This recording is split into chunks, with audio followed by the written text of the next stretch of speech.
Basic concepts in probability. This is section 5.1.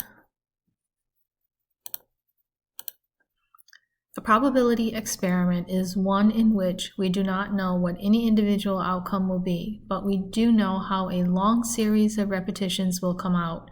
For example, if we toss a fair coin, we do not know what the outcome of a single coin toss will be, but we do know what the outcome of a long series of tosses will be, about half heads and half tails.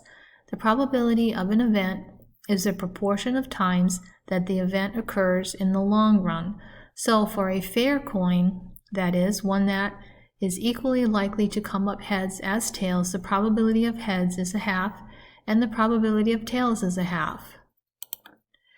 The law of large numbers says that as the probability experiment is repeated again and again, the proportion of times that a given event occurs will approach its probability. So notice the number of tosses here. As you get to 10,000 tosses, you approach half and half. The collection of all possible outcomes of a probability experiment is called the sample space. Describe the sample space for each of the following. When you toss a coin, the sample space is heads or tails. If you roll a die has 6 numbers on it, so the sample space is 1, 2, 3, 4, 5, and 6. The selection of students at random from a list of 10,000 at a large university. The sample space consists of the 10,000 students. We are often concerned with occurrences that consist of several outcomes. For example, when rolling a die, we might be interested in the probability of rolling an odd number. Rolling an odd number corresponds to the collection of outcomes 1, 3, and 5. Those are the odd numbers on the die. From the sample space 1, 2, 3, 4, 5, 6. In general, an event of outcomes of a sample space is called an event, or a collection of outcomes is called the event. Once we have a sample space, we need to specify the probability of each event. This is done with a probability model. We use the letter P to denote probabilities. For example, we denote the probability that a tossed coin lands on heads is the probability. Using a P, in parentheses you put the word heads, so that's the probability of the coin landing on heads. In general, if A denotes an event, the probability of event A is denoted by probability of A. The probability of an event is always between 0 and 1. This is important, so if you do some calculations and you get numbers outside of that, you did your calculations wrong.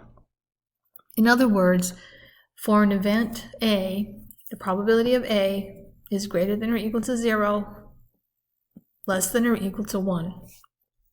If A cannot occur, then the probability of A is 0. If A is certain to occur, then the probability of A is a 1.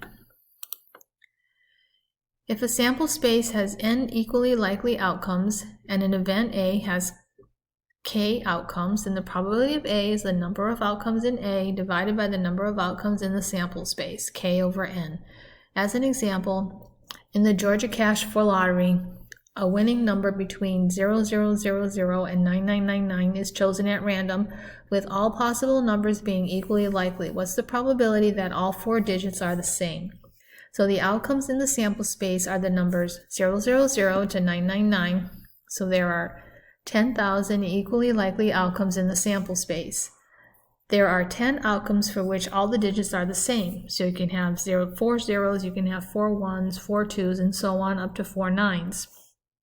So since there's 10 of those and the sample space is 10,000, you do 10 divided by 10,000, and the probability all 4 digits are the same would be 0.001. Sampling an individual from a population is a probability experiment. The population is the sample space, and the members of the population are equally likely outcomes. So there are 10,000 families in a certain town categorized as follows. 4,753 own a home, 1,478 own a condo, 912 rent a house, 2,857 rent an apartment. A pollster samples a single family from this population. What's the probability that the sample family owns a home? And then what's the probability that the sample family rents? So the sample space consists of 10,000 households. They said it was 10,000, but you could equally add these up, and it would add up to 10,000.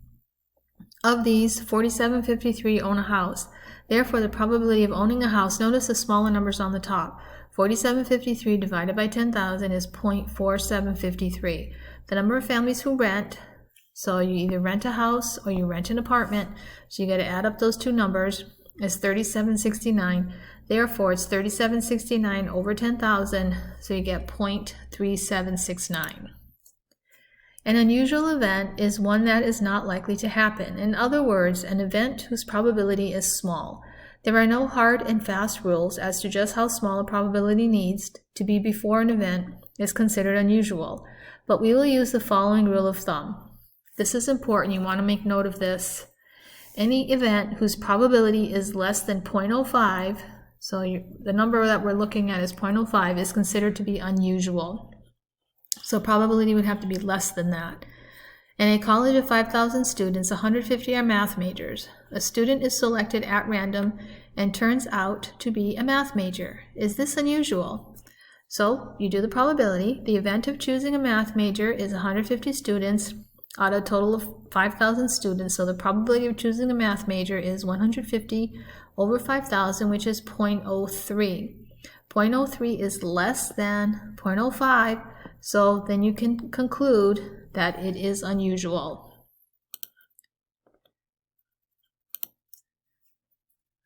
Approximating probabilities using the empirical method. The law of large numbers says that if we repeat a probability experiment a large number of times, then the proportion of times that a particular outcome occurs is likely to be close to the true probability of the outcome. The empirical method consists of repeating an experiment a large number of times and using the proportion of times an outcome occurs to approximate the probability of the outcome.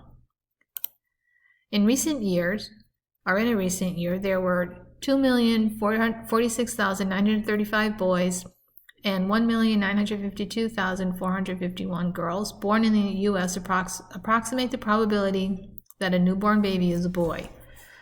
So first you have to add up how many births there were. So you add up the two numbers and you get almost 4 million births. The proportion of births that are boys, so you use the boy number, which was approximately 2 million, divided by approximately the 4 million, and you get 0.5118. So you say that approximately getting the probability of a boy is 0.5118. In practice, it can be difficult or impossible to repeat an experiment many times in order to approximate a probability with the empirical method. In some cases, we use technology to repeat an equivalent virtual experiment many times. Conducting a virtual experiment in this way is called a simulation. So here, if you have the TI-84 Plus, you can go through and use some of these steps. And also they have a simulation in Excel as well.